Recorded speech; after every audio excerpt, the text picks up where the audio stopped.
So this piece is organized into 3 different sections. You have a 16 bar section of a D minor chord, and then you have a middle section that's 16 bars. It's 4 bars of E flat major, 4 bars of D major, then back to E flat major for 4 bars, then 4 bars of D major. And then the last bit is back to the D minor. It's a 16 bar again, but with a little 2 measure kind of punch to end the tune.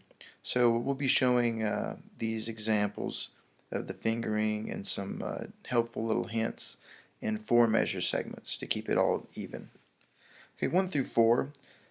Notice I've got, instead of playing like open D and A, notice you can kind of accidentally let the D ring into the A if you're not careful. So I like to play those up higher on the neck in 5th position.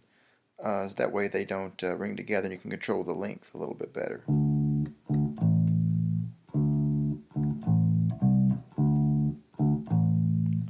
And then the 4th measure there is like a little Dorian lick I play it in 5th position. Always shift down for 1 note to the 4th fret. It sounds like this: 1, 2, 3, 4, 1. Okay, the next 4 measures are a little more difficult because they feature a different kind of time. This piece has a lot of rhythmic variety, so you have to be really careful in your counting and practice with a metronome, and practice each section very carefully with a metronome before you start to put it all together. That way your rhythms are very clear and accurate. So you have 1, 2, 3, 4, 1, triple, triplet, triplet, dun dun dun dun. And then right there, you're going to go up to play some double stops, some octaves. I play those with my thumb and another finger. And don't forget your staccatos on beats 3 and 4 in the last measure there. Okay, the next 4 measures, we have a bunch of stuff going on. We have the simple idea to start in measure 1. Play that in 5th position as well. And then similar kind of thing with a passing tone in the next measure. Then right there we have to shift up to the 10th position, or the 7th position. That means your first finger's on the 7th fret, or kind of close to where about. And you get this lick in that 3rd measure. 1, 2, 3, 4. And the 7th fret is a great place to play that because you can reach that high F with your pinky there on the 10th fret. Okay, that last measure is difficult you want to slide into that A from a D. So I play that D on the 12th fret of the D string, and then slide down to there, and then play the rest of the lick in 5th position. So it's like 1, 2, 3, 4, 1. So the next part has some rhythmic variety. Notice we start off in that triplet feel, 1, 2, triplet. Then we go right to the next measure and have some 16th notes. So those subdivisions have to be very different in your mind. Practice counting like quarter note triplets and then counting 16th notes in like the next measure. So just in your mind you could be like triplet, triplet, 1 E and a 2 E and a 1 E and a 2 E and a triplet, just to kind of get the idea of the feel, and then try to play it like 1, 2, 3, 4, 1. Triplet, 1 E and a 2 E. That way the feel is really solid when you arrive to the new measure, and you can anticipate the rhythm better. Then you have 2 measures of things we've already played. So there you go. The trick to that is the rhythmic accuracy. Practice with a metronome and practice slow. Okay, now we get to this B section. We get to this E flat major 7 chord. Notice I've written it out in the key of E flat. That way you can really see the notes a lot better and how they function.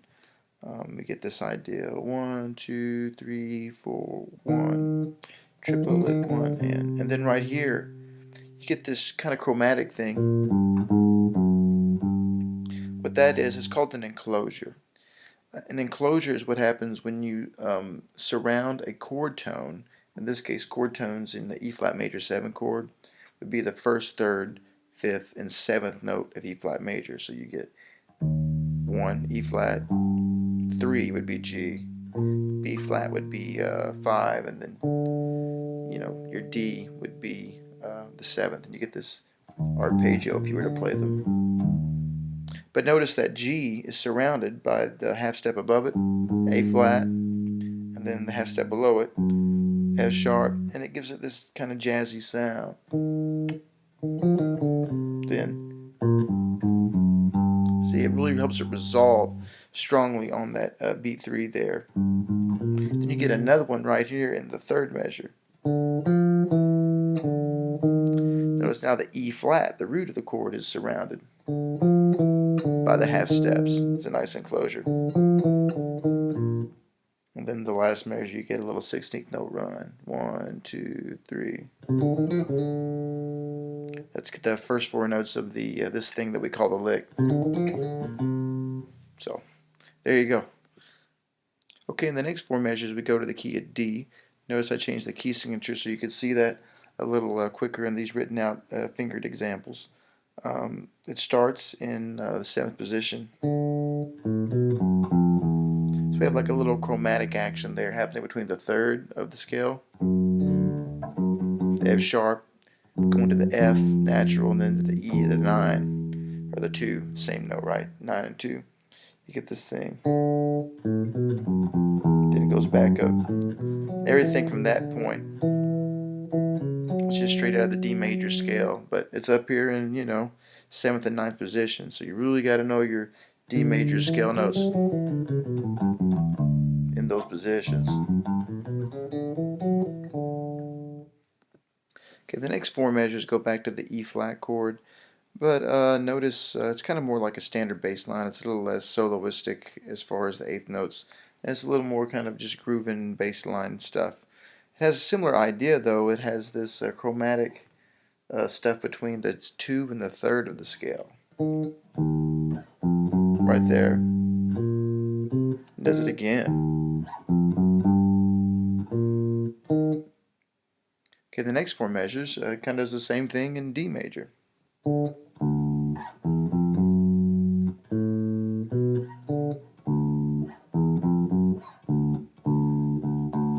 Notice I fingered the previous idea and this idea in a similar way. That's because they're the same idiom. And if you see something that's been like transposed up or down, and that's almost the same idea, try to play it with a similar fingering. That way the phrasing and the idea will come across a lot clearer on your instrument. Okay, for the rest of the tune, we're going back to the D minor 7 sound. So I've changed the key back to no sharps and flats to denote that C Dorian kind of sound. It's a very kind of long sound, but you need to count carefully. What I like to do is every time I see a tie going to a beat 1, I always count it. So like 1, 2, 3, 4, 1, 1, 1.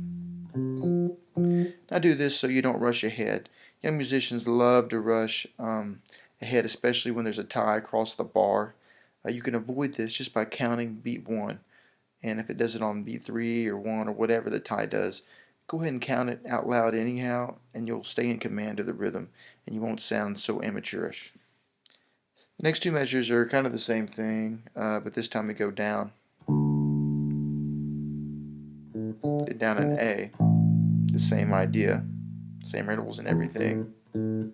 Okay, the last 8 bars have a lot of that tying over the bar like I was talking about, where beat 1 doesn't get played, so you have to really think it and feel it extra hard. Tap your foot, tap your heel, nod your head, whatever you have to do to always keep place of every 8th note in the subdivision. So you got 1, 2, 3, 4, 1, 1, 1. 1.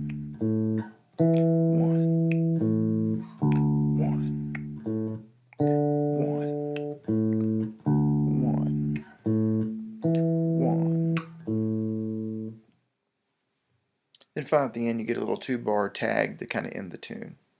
1, 2, 3, 4. Okay, after you've practiced each section and you can play it with a metronome, slow and then up the tempo, use the following track with drums and guitar chord accompaniment to try to play and make some really good sounding phrases out of these ideas. Most of the phrases are in 4 measures, so really strive for some kind of connected sound and make each 4 measures like one idea. Make them like one sentence, and a 16 measure section as like a paragraph. Um, Listen to the sound of the harmony change in that B section every 4 measures. Really use your ear and try to get the notes that are chord tones to really resolve and sound nice as they come out of those enclosures and all that good stuff. And then on the A section, when it comes back at the end, back to the D minor sound, really strive for a real kind of grooving sound that locks right in with the drums and is super rhythmically accurate.